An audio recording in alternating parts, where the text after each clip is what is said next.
Could you paint a picture of what it was like back in the 1980s, um, in the farm crisis we had then? What were the primary economic and social forces at play that led to such a difficult time in America? Certainly. Good to see you, Joe. Thanks for the question. I'm getting a little echo there. Apologies if any of you are over on that end, but I'll talk from a personal perspective, but then also the macroeconomic, and I'll start there. So we were in a lot of similar circumstances to where we are right now. Inflation was an issue, interest rates and uncertainty around that were an issue, but really what we were seeing was the result of the get big or get out mantra of the 70s manifesting itself in overproduction, and then the price glut that happened after the grain embargo on Russia over the war. A lot of the same circumstances are aligning now, and we're starting to hear stories about surging bankruptcy numbers and producers that are in distress, despite the work that this government did in the last 4 years. There's a clear distinction between federal policy of the 80s and federal policy of the early 2000s. Our iteration of the federal government chose a decidedly different path. When we saw producers in stress, we actually sought to mitigate their distress and had the support of Congress in helping those distressed borrowers stay on the farm, live through this, get to the next production season, restructure, hold on while we put together better tools for them in the ag finance realm. What that looked like personally is I was a preteen kid, and I didn't realize that we were poor, and I didn't realize the stress that my folks were going through during those times, trying to feed 7 of us. And I think one of the things that I really like to highlight was the fact that but for a small town mom and pop grocery store who was able to extend my dad credit to feed his family for well over a year, we would have lost the ranch. We lost the cows as it was, but we didn't have to liquidate the land, and we were able to put together the means to get back into production. We don't have that small town, that community connection anymore. Now we've got a Dollar General store who couldn't help if they wanted to, because corporate interests drive what that store does. It's not about that personal, relational based sense of community that we had as recently as 40 years ago. We need to focus in this type of forum how we can rebuild that so that neighbors can again help neighbors, so that we don't relive the loss of 250,000 farmers the way we did in the 80s. That was a really scary time. I live in northern Indiana. Our state is about 85% farmland. And I remember those years where the question was, is everybody going to be able to hang on? Is everybody going to be able to make it? And what you mentioned, Zach, about different groups in the community trying to help one another was like one of the hallmarks, that it wasn't a Dollar General. It was the local supermarket that had been there 50 years, and them saying at the checkout line, well, you know what, we'll figure it out, that kind of thing. And you just don't have a lot of that infrastructure anymore to kind of underpin if things start to go sideways. And there's a lot of nervousness in the farm industry right now, a lot of concerns by farmers about what's ahead. And Farm Aid has been a tremendous partner and help to our farmers across this country for many, many years.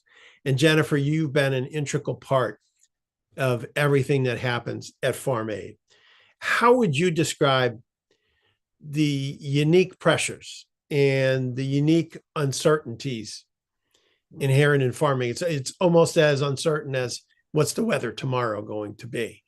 And how tough is that on the mental health of our farm community and the cyclical nature of everything that goes on? There's a lot of stress out there right now, isn't there? There is. I was not involved in farm aid during the farm crisis, but what I'm hearing from folks like Zach and Scott and farmers is that what we're experiencing now is very familiar. Um, and as you say, so much is out of farmers' control, from the weather and crop failures and pest and disease outbreaks to prices and interest rates related to market volatility and trade disruptions. This year has probably been unprecedented in terms of the uncertainty that farmers have been dealt and continue to be dealt, in addition to the funding freezes and program cancellations. And so far on our hotline, which we have operated since 1985, more than half of the callers are indicating that they are calling financially distressed. Additionally, farmers, the culture of agriculture leads them often to put themselves last because the crops and the livestock and the farm health overall is of the utmost importance. And that tradition of self-reliance and self-resilience is really hard to break. Even for those who do, though, there's an extreme lack of access in rural communities to mental health providers. More than 60% of rural community members live in a designated mental health provider shortage area. So if you take a farm state like Iowa, for instance, there are short of 223 mental health providers per every 100,000 people. For those farmers that do seek care or that do have the ability to access care, many don't seek it because of concerns about anonymity and perceived stigmas around seeking support. For those who do, a lot of clinicians sort of don't get it. Farming is really unique, and farmers can't be advised to take a vacation or search for a less stressful job. Farmers often feel a tremendous weight at the possibility of losing their land, particularly if that's land that has been passed down through generations. And the role of a farmer is at the root of their identity. It isn't just a job. Additionally, finding balance on a farm is really tough. 96% of farm households have a member, either the principal operator of the farm or their spouse, who works off farm. And with small farmers, That's kind of a real saver these days, where it wasn't always there before, isn't it? exactly, and not just for the steady income, but also to access benefits like health insurance or retirement plans. Um, So yeah, farm jobs are a lifesaver and also another stressor that needs to be balanced. Additionally, I think the question referenced climate change, and we are definitely seeing that emerge as another major stressor for farmers, not just in regards to, the immediate uh, aftermath of a disaster, but also in terms of planning ahead. How is the farm going to shift as the climate shifts? These are things that farmers need to think about in the long term. So yes, there's a lot. And as Zach mentioned, the community support that existed around farmers and rural communities has really eroded, particularly in rural communities during the farm crisis. Rural churches were also a really big support system for farmers, and those have also gone by the wayside in a lot of ways. And so, finding ways to support farmers, particularly in times like these, when we know that uncertainty that they always face is a constant, but we need to step up the support and be looking out for each other even more now.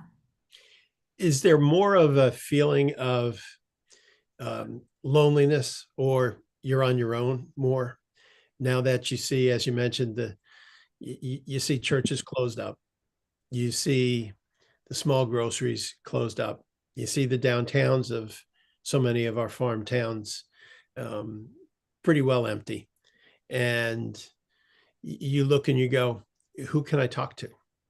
Who are the other folks struggling? Or when I tell them that I am, do they look at me like I'm a loser then at that point, type thing? I think thankfully the culture has shifted quite a bit.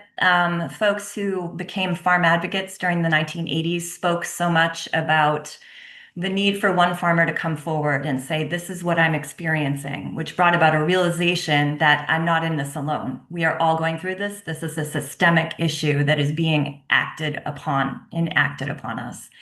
I think the culture of agriculture has shifted quite a bit to recognize that stress is not something that farmers are immune to.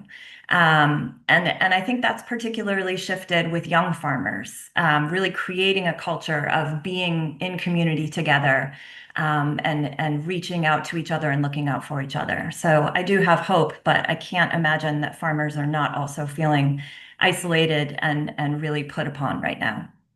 Have there been a lot of online communities that have helped with that? Talking to each other in their town, talking Yeah. to each other if they happen to be bean farmers that year in Northwest Iowa or corn farmers in Northern Illinois, that kind of thing, that they can kind of touch base with each other to see how things are going.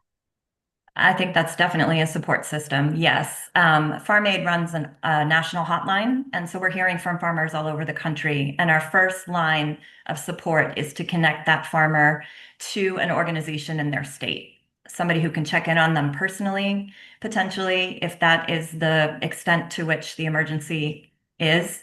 But also just to connect the farmers and put them in touch with each other. And I do think there are a lot of really strong organizations out there that are doing that work. Thank you so much, Scott. You worked with the Biden administration, and under the Biden administration, you worked closely on Section 22006 of the Inflation Reduction Act.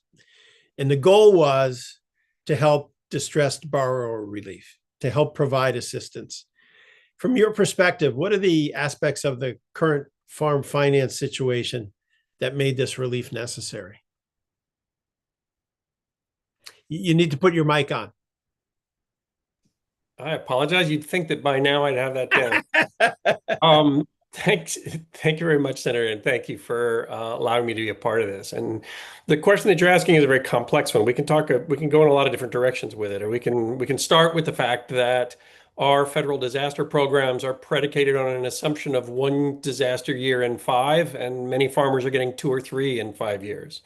We can talk about the fact that the concentration of the agricultural industry over the last 30, 40 years has increased exponentially, where you have CR4s, that's the concentration, the percentage of an industry controlled by the top 4 companies in the 60s, 70s, 80s, even into the 90s. And then when you look down those lists, a lot of times you'll see the same companies popping up in different categories, especially like across the meat industry, meat processing industries. We can talk about the craziness of the last 10 years or so, where we had the tariffs and the wild fluctuations of commodity prices and the tariffs, and then straight into COVID and the varying levels of the huge challenges that people faced as they had to stay home, as their markets were completely disrupted, where they had to pivot into completely new ways. And then after that, right into the economic disruption that came with the invasion of Ukraine and a series of other things, and all of the inflationary pressures and all of those fluctuations over the last however many years. Amazing how a lot of all of these things going on land on the farm at some point. Absolutely. And we have to talk about also that the safety net, the farm safety net, is not an equivalent farm safety net. While we have an extensive and should have an extensive safety net for large scale commodities, we don't have the same level of a safety net for small and mid scale farmers, especially those who are in specialty crops, livestock, or selling into higher value markets. And so these are all pieces of the puzzle. But the thing that I want to pull out is something that Zach and Jen both alluded to, which is that we have to acknowledge that since World War II, and really since the Reagan administration, our priority, the underlying frame of our programs, the underlying frame of our policy has been one of efficiency. It's been one of driving towards greater and greater efficiency, of get big or get out. We have to recognize that if you and I are both facing the question of get bigger back or get out, we both can't get big. Someone has to go out. And so the challenge is that with that underlying frame to the safety net in a lot of our programs, it doesn't matter what the crisis is or the issue is that we try to address and we try and get at, as long as we stay with that efficiency frame and don't bring resilience into the conversation, don't bring the human costs and the costs on rural communities into the conversation, whatever that crisis is, whatever the issue is, it will continue to drive towards fewer and fewer people on the land and fewer people in rural communities. Yeah, you see, as a result of that, in so many of our rural communities, the populations have declined. I know in a lot of towns in my home state, you've seen the populations go the wrong way. And when that happens, when the schools start to have less children, and who are the schools in so many ways are always the heart and soul of these communities. That's where the families get together, the schools and the churches. That's where they come together for the athletic events or for the musical events or whatever. And when that starts to go the wrong way, it starts to devastate a town, and that starts to devastate families. Absolutely. And one of the challenges that we see is that when farmers are when we have this kind of get big or get out frame, and we are pushing on that issue, when farmers are in deep competition with each other, it really erodes the ability of having the kind of connection that you're talking about, that you talked about earlier, the ability to talk to other people. I worked on farm survival hotlines for 10 years and have spent about 15 or 20 years teaching people how to do that. And one of the things that we always have to train is that you do not tell other people in the community when a person is having a hard time because of these intense competition pressures. You don't tell people. You don't let. There's a real tendency to say, "Hey, let's all let's talk about this," and it becomes very difficult because farmers will find that suddenly, if they let people know that they're in financial difficulty, suddenly they'll lose rented land, they'll lose the other things because people will take advantage of that, or because they're in those kinds of competitions. So this kind of pressure can significantly erode both the kinds of rural institutions and gathering places that you're talking about, but also the rural social fabric of collaboration and support and being there to help each other. And I don't think that the people of our country, when you look at farming communities, there's such an idyllic view in so many ways that they look and they go, oh, this is America at its finest. This is everybody working together, shoulder to shoulder, all of those things. But I don't think folks in a lot of the cities understand the pressures that are involved that you're talking about, that you look up and you go, I don't know how I'm going to cover everything this month. And I want to come back to something that you said earlier, which is that a lot of the issues that we see are come together at the kitchen table of a farm family's kitchen table. There were several questions in the comments about and comments about rural hospitals and rural healthcare. To your mentioning of the churches and of the schools, I would add the rural hospitals and that importance. One of the things that we saw extensively at one point before Obamacare was implemented, one of the things that we saw was that healthcare costs were implemented in 80% of the farm foreclosures that we worked on. The access to rural healthcare, the access to rural services is extremely important in terms of, farming is consistently one of the top 5 most dangerous professions, right up there with circus performing and crazy deep sea fishing. And so that access to health insurance and healthcare is a critically important part of keeping farms vibrant and viable. Yeah, and I was going to get into healthcare in a little bit, but a lot of the Q&A is around healthcare as well. And so to everyone on our panel, to Jennifer, to Scott, to Zach, as you see things right now with the bill that just passed and the devastating impact it will have on Medicaid, healthcare is going to be a driver of so many of the decisions made on the farm, isn't it? Absolutely. Yeah. Jennifer, would you like to say anything about healthcare? It's essential, yes. it is one of the, we don't tend to talk about it in the context of farm policy and the Farm Bill. It is absolutely essential for farmers. 40% of rural community members, or 40% of farmers are not eligible for an employer-sponsored health plan. And so they are dependent on Medicaid and ACA. And with that being torn apart with this new reconciliation bill, we're going to see some terrible results in rural communities and on farms. One of the areas that I worked so hard in when I was senator was how do we get more healthcare into rural communities? In Terre Haute, Indiana State has a whole program to try to encourage doctors to locate into rural communities. We have somewhere near a third or more of our counties, of our 92 counties, do not have any OBGYN services, which creates incredible challenges for the ag and the farm communities as well. And you know, one of the things we saw when the ACA, when the Affordable Health Care bill passed, I worked with a local hospital, St. Joe Hospital in Mishawaka, Indiana, and they said they had a big panel group get together as to why they had so many heart conditions come up all at once, and they were trying to figure it all out. And one person looked and said, I've got your answer. That all of these people who came in, it was the first time they'd ever had care. And so before, they were making decisions of whether to pay for their child to go to Ball State or whether to get their heart condition taken care of. And so it's not like there's been this big rush of new problems. It's just there were all these other problems that were never taken care of. And that's what you worry about now with the discussions around Medicaid. Are we going to lose healthcare for so many in rural America? Zach, anything you'd like to say about that?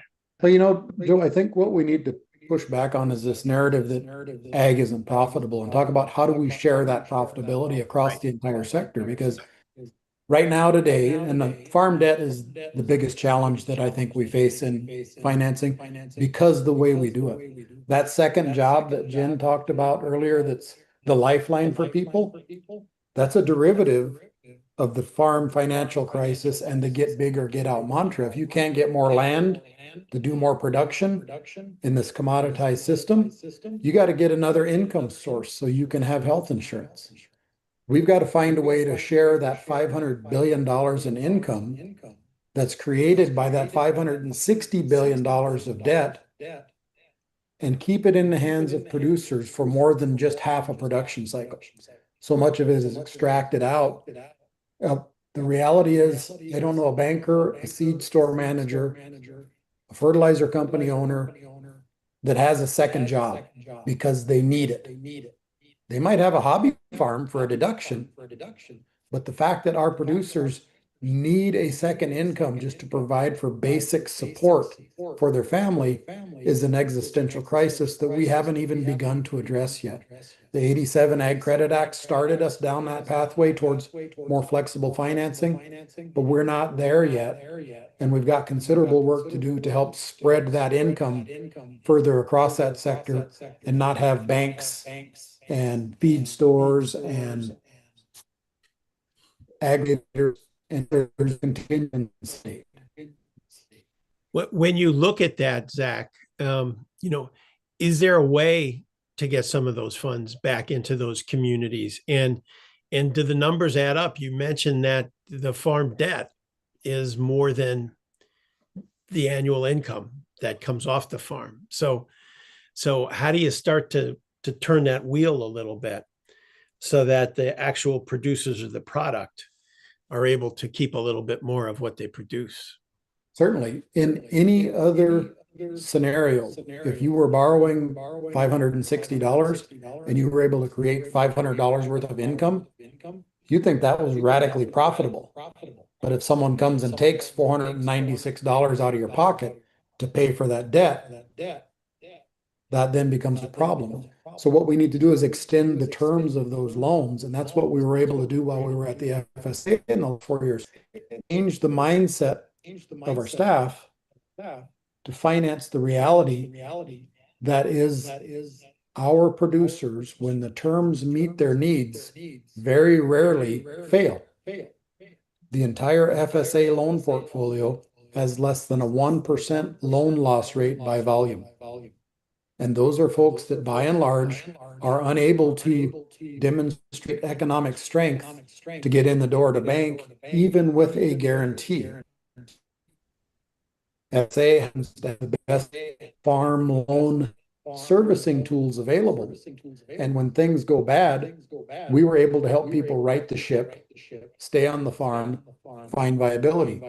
So what we started to think about is, what if we put the best terms on the table at the front end of this?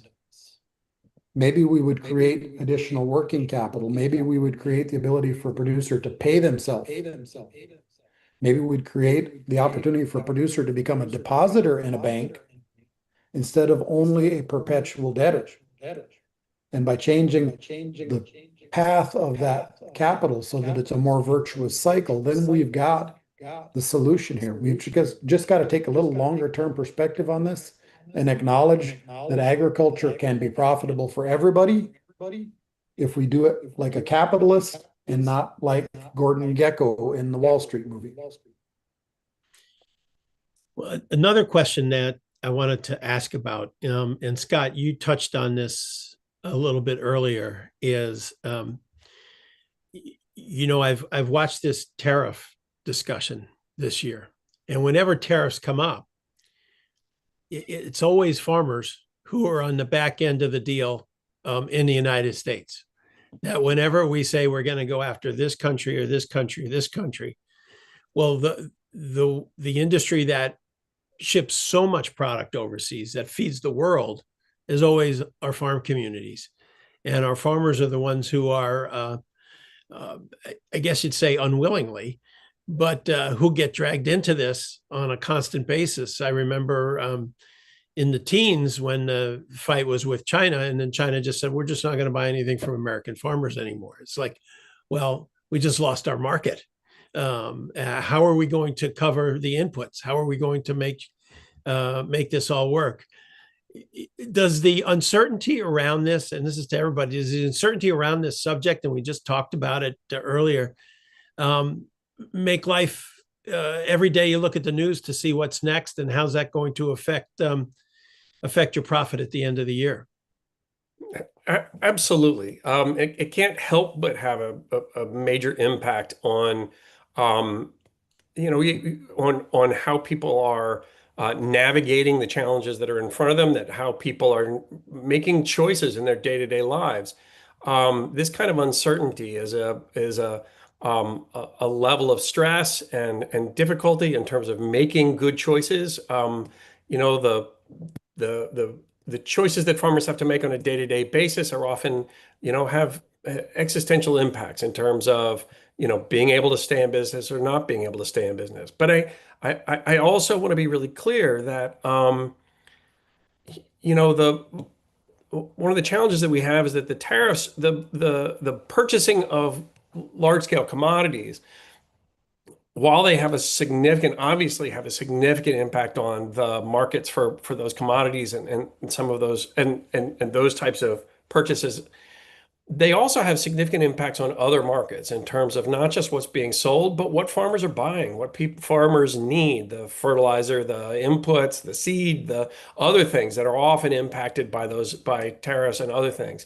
And part of what I'm trying to come back to as we talk about this is that while there are certainly large-scale grain farmers who are facing significant existential crises and are having some very, very difficult conversations, we have to acknowledge that the safety net that's available is not the same across the board, and is often the folks who are not in those larger scale markets are the ones who are left out of the planning, left out of the response, left out of some of those things. And so we need to be very careful about making sure that our safety net is is a universal safety net for across the board. That farmers all have an opportunity to have that kind of safety net, to be able to bank on it. Literally, Zach was just talking about access to credit and access to financing. Literally farmers have to take it to the bank every year. And when things are bouncing around like that, it's very difficult to understand what kind of terms and what kind of decisions you can make about accessing that kind of financing, very significant amounts of financing every year. So what I hear more often from folks is, just let me know what it is so I can plan around it. Like it's like having it stable and something you can plan around is more important than the specifics of what it is. Don't make it different 2 weeks from now than Right. it is today. Yeah. Yeah, that's an incredible challenge in any business. And what I think of when you think of our farm community, outside the big ones, is these are small businesses. Absolutely. And small businesses face so many challenges in our country, as we were mentioning, healthcare, trying to get the loan, and if this is turned down, then you go to the next one, and do the rates get too high? And you look. I remember one of the wisest things that was ever said to me over the years when I was on the ag committee is I was at a meeting of farmers in Kokomo, Indiana, just outside of Kokomo. And the oldest fella there, he was probably about 85. He said, "I want to talk to you." It's like, what's he going to yell at me about today? Type thing, the usual reaction from like a senator or congressman is, what am I in trouble for now? But he said, "Come on over here. I want to show you something." So I'm walking out the door with him. He looked at me. He goes, people ask me, am I a corn farmer? Am I a bean farmer? He said, "You know what kind of farmer I am for this farm?" I said, "What?" He goes, "I farm the crop that will allow me to make a profit to give this to the next generation." And all of the costs and all of the challenges and all of these things make it really, really tough. But my first obligation is to make sure that I can hand this off with no more debt than I was given, and to hand it off to the next generation to give them a shot. And he said, and all this other stuff is noise. So, they are small businesses at their heart. Their relationships with their bankers and their community are absolutely critical. And one thing I know for sure is they've been looking to get a new farm bill done. And one of the things we used to be able to do in the farm bill was, you had to get 218 in the House, and you had to get the number in the Senate too. And so how do you get that? And it was a coalition of the urban and the rural and the suburban and this and that. And so everybody gave a little, because there were SNAP programs where the farmers' foods went into the SNAP program, and the SNAP program helped feed the rest of the country. And so not everybody got everything they wanted, but it always was able to close a deal. It seems harder, Jennifer, tell me if I'm wrong, it seems harder to get to the finish line with the farm bill now, because you got folks who are like, I just want what I want, and I don't really care about what you want. Yes, that is true. I think that is something we are all reconciling with post-reconciliation bill. Is trying to get a half farm bill through, or a skinny farm bill, as folks call it, even worthwhile at this point. I think too, it's important to note that that SNAP and farms programs coalition has shifted a little bit over the years. SNAP had historically been seen as used in urban areas, and the reality is now rural America is depending upon SNAP more than urban areas. An interesting thing, not to cut you off, one of the states that has one of the highest SNAP rate usages is New Mexico, which has wonderful places like Albuquerque, but can never be accused of being the big city in most cases. So I'm sorry, go ahead. No, but that's exactly right. And rural communities are suffering from hunger at a rate that we have not seen previously. And so this idea sometimes of the rural urban divide, and rural areas need this and urban areas need this. Those things are changing, and so we can't rely on those old stereotypes. And I think the important thing to know is um, we all depend upon the Farm Bill, whether it's because of SNAP or because of the farm programs. It's not just farmers and people who need access to good food who depend upon this bill, but all of us. And I think what has been really interesting too is the growth of SNAP, which started before COVID, but really exploded during COVID, and the opportunities that that opened up. The response around COVID was, okay, how do we solve this problem of people needing access to good food and farmers no longer having their markets? Let's put it together. And what those programs, which are now being canceled or have already been canceled by this current administration, what those programs did was to open up new markets for farmers, keep money in local rural communities, feed the people who need access to good, healthy local food. Just because COVID pandemic is perceived as over doesn't mean those programs should go away. We need to assess them, we need to look at their success, and we need to replicate them. Thank you. Hey, Zach, you see them stuck on the Farm Bill. And one thing I used to tell folks in my state, because you'd go to groups and they go, well, I want this and I want this and I want this. And Hoosiers are really common sense, just like the people of our country. And I would say to them, okay, well, here's the challenge. The house down the block wants the exact opposite from what you want. And I said, so in the long view, do you want 70% of something or 100% of nothing? Like you can get some of what you want and the other people get some of what you want and you get a bill done. But if you're stuck that, look, we're going to cut SNAP and that's the way it's going to be. And we're going to drive out waste, fraud, and abuse, which, nobody wants that. But at the same point, that's not what a lot of this is. This is hungry people. Zach, as you look at the Farm Bill, where do you think we're stuck and how do we get there? If you have some ideas on that. I've got a lot of ideas, some of them popular, some of them unpopular, but I think where I'll lead off is I used to serve on the tribal council here in my local tribal government. And there were a lot of times I was the only no vote. But you can still vote no and have input in the damn thing. And too often now, those of us in the minority just try to play the game where we just say no. There are things that passed in this version of the interim farm bill, that is this reconciliation bill, that are meaningful, long-lasting policy, because some groups decided, hey, this is going through.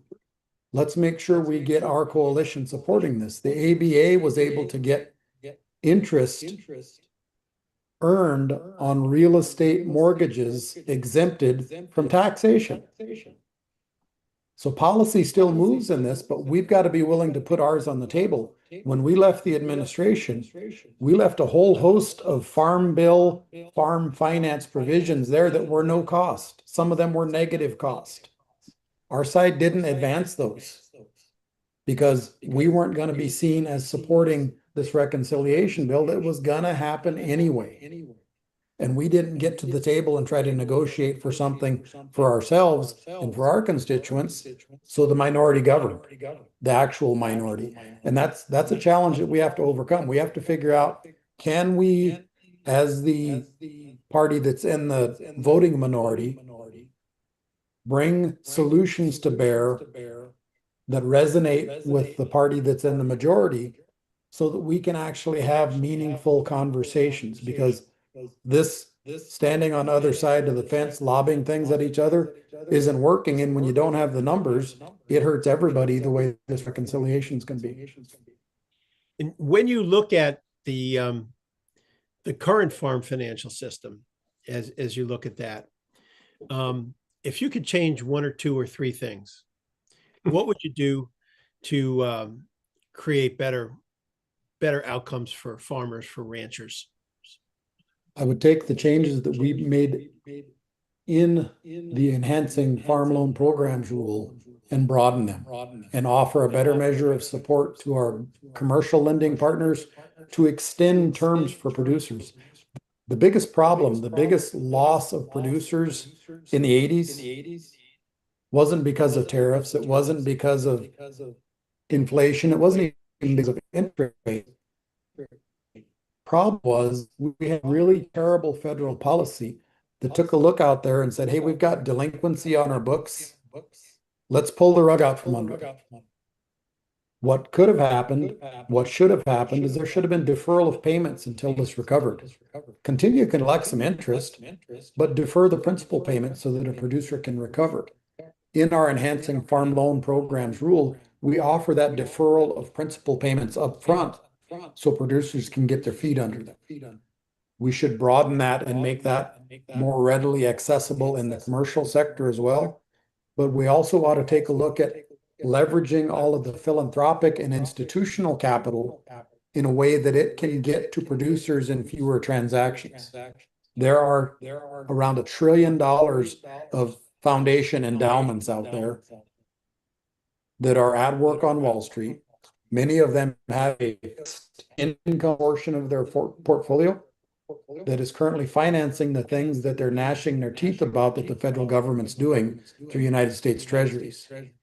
If we invest that money, build a mechanism to invest that money directly in our producers, directly in our rural communities, we can short circuit that and be putting our money where our mission is, where our values are, where our rural communities and where our footprint is. Hey, Scott, I know you've been so involved in finances with the ag community over the years. How do you think we can make some changes to try to help in the finance area, make it easier for farmers, not so much easier, but make it less complicated for them to have success, to be able to continue forward with financing and making things run smoothly on the farm?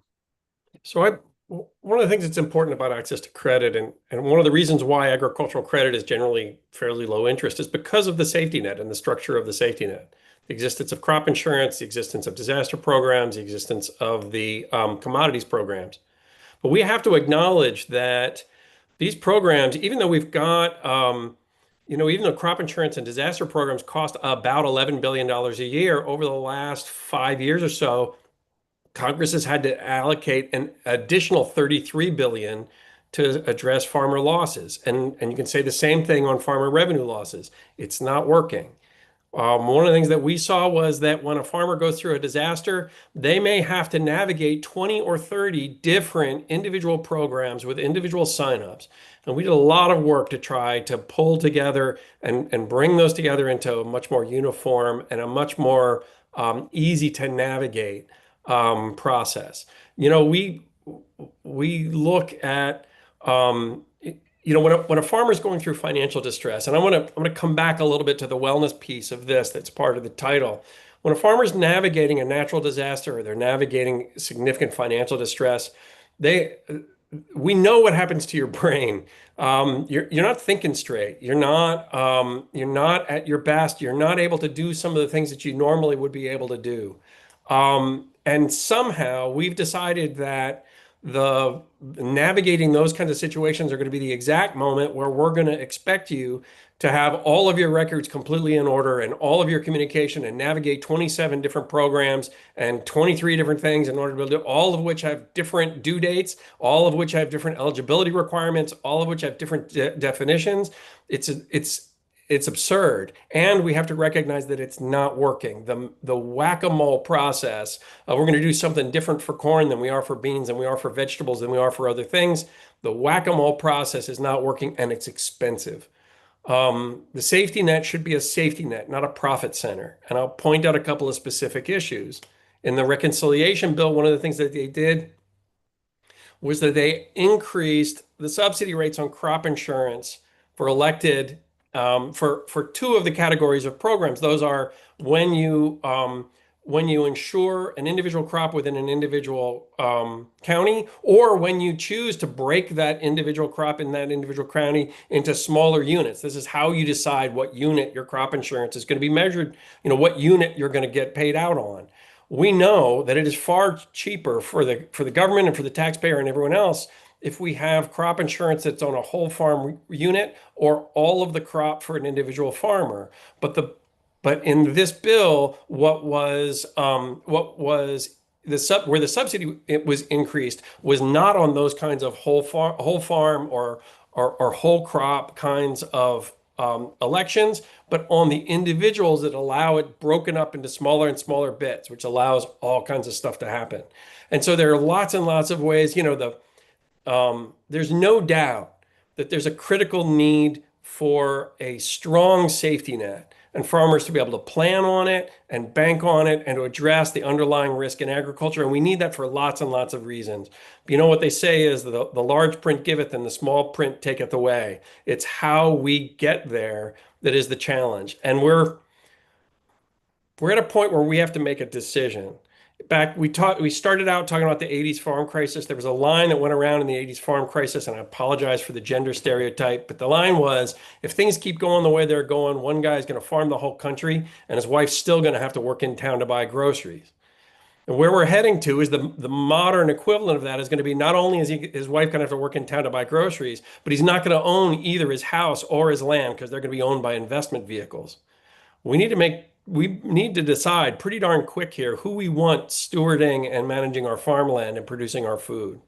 And as long as we go down the get big or get out efficiency at all cost models, crop insurance, the risk analysis in crop insurance is only by a single crop and a single year. So we may have data that goes back to the 1930s, but it is only ever measured by a single crop in a single year, which means anything that mitigates risk that is across crops, like crop diversification, or that mitigates risk across years, like the use of cover crops in most of our conservation programs. They are not only not recognized, they're actually in some ways, discouraged. And so we need a rethinking of the structure of the safety net, both through a fiscal lens, but also through a lens of, for many of us, one more farm lost is one too many. And so we need at this point to deeply rethink the underlying framework and the underlying assumptions that drive our safety net, not the need for a safety net, not the importance of keeping farms of whatever scale, large, small, in the middle, of keeping people on the land and in their homes. And by the way, about 30% of the farm loans that we worked with in 22006, about 30 to 35% had their personal home on the note. So when we talk about farm foreclosures, we're not just talking about the farm, we're talking about also the personal home. When we talk about mental health for farmers, you're usually not talking about depression. And one of the challenges is a lot of practitioners address it through a biomedical model and a standard way of treating depression. What you're really talking about is demoralization. It's people who've been working their butts off for a long, long time and can't ever seem to get ahead, can't ever seem to catch a break, can't ever seem to get out from under the crushing pressure that they've got. And you deal with that in very different ways than you deal with classic depression. And so it is an important time for us to be looking hard at the policies that have gone without questioning for sometimes 80 years, sometimes close to 100 years, that have never been questioned, and to go back to the beginning to say, what is our goal on this? What is our safety net? What does the function of our safety net need to be? And how do we make it so that it recognizes the importance of rural people, the importance of people, the importance of conservation, the importance of all the things that we need to do? So I think that we're in trouble if we don't go to that level. And so I know it's a longer answer than you were probably expecting, but It's a that's great where answer. I go at this point. Yeah, Jennifer, Farm Aid does so much for the ag community. You've seen so many different shifts over the years. When you look at it today, outside of financial aid, what do you think are the elements that are essential to empower farmers to support their overall well-being, to support putting them in a better situation financially as well, not going into direct financial aid, but saying, how do we make it so they can sleep better at night? How do we make it so that they can look at their children and say, we'll be on the farm in the next few years? I think there are two pillars of farm policy that could significantly shift our food and farm system in the direction we need. Those are equity and sustainability. And those are now two words and concepts that are forbidden. And those programs that were put into place during the amendment. By forbidden, why don't you, what do you mean by that? That this administration, they're not buying into that. They're not buying into that. Yep. So we're slashing the climate programs that helped farmers become more resilient on their own farms so they could survive climate disasters. We're slashing the equity programs that Zach and Scott were so essential in putting forward at FSA that opened up access to all farmers and changed farm lending and farm programs to make that access more equitable. Just because they're being canceled doesn't mean that we should abandon those concepts, because I don't think that we can have a farm and food system that benefits all of us without those two. I think we need to continue to work to end discrimination in farm lending and program participation. We talk a lot about diversified farms, but we don't talk as much, particularly now, about diversity in our farmers. And we have this incredible wealth of Black farmers, Native farmers, farmers and farm workers who have immigrated from other countries, who have this experience and expertise that benefits the collective knowledge and success of American agriculture writ large. We need policies that enable young farmers to become farmers, or young people to become farmers. The average age of a farmer is 58. Farming is the nation's oldest workforce. For so much work that has to be done. We really need some young energy. We need to make these shifts that Zach is talking about, new ideas, new ways of thinking about financing and business opportunities and partnerships, and new and young farmers have those ideas. They just encounter enormous barriers, from accessing land and capital to earning a living, like we've been talking about over the last hour, that enables them to care for themselves and their families. Not to mention rural hospitals, maternity wards, just small town community that makes people want to go to rural farming communities. Our hotline takes a lot of calls. I mentioned more than half of the calls we're getting now are from folks who are financially distressed farmers. Another good chunk, a majority of the calls are also coming from young people who want to get started in farming, and they're calling to find resources to get going. So there's a lot of promise. I'll just touch on sustainability. I'm thinking mostly of climate resilient methods of farming, which we began over the last 4 years to really incentivize farmers to do. And we need more of that. Farmers are the ones who are on the front lines of climate change. They are seeing the changes every day on their own farms. And also they are some of our biggest solutions for mitigating climate change. They can farm in ways that help us take the carbon, put it in the soil, and mitigate those impacts of climate change. So these are two essential pillars, I think, of the policy that we need to be moving forward if we're going to have an agricultural system that is equitable and sustainable and benefits all of us. Well, they are forcing me out of time here. So if you could each, like in 30 seconds, this is ridiculous, but if you could each in 30 seconds say, hey, if you could do one thing in the Farm Bill that you'd like to see, what would it be? Zach, any ideas? I would use the data that we have gathered from a state and a lawyer that's done 75% of the bankruptcies to demonstrate that investing in producers in distress is actually an opportunity to change the stigma around debt and pay an investor off well. Bankruptcy doesn't have to be the path. We can invest in producers and help them find their way out. Awesome. Scott? I would shift the safety net, and this is, while it's one thing, it's a big thing. I would shift the safety net to be an almost singular program, leveraging the July acreage reporting data and the existing data within FSA to provide automatic assistance in disasters and other both disasters and on financial issues, but also reconfigure it so that it actually benefits and actually respects conservation and stewardship and the people who are doing the farming. Thank you. Jennifer? Oh, just one thing. Focus on new and young farmers and make it possible for families to maybe not transition the farmland to their own next generation, but to the next generation, because there are many farmers out there who are desperately seeking land and mentorship and the legacy of agriculture that it has so much promise to give. Well, to Zach and Scott and Jennifer, thank you so very, very much. You know, we've all known for a long time, American farmers feed the world. And it's something when when I was in Pakistan or Afghanistan or in some of these far-flung places where you see a pallet there filled with American food and the American flag on it. And it is the farmers who made that happen. So to all of you, thank you for your wisdom. Thank you for your ideas.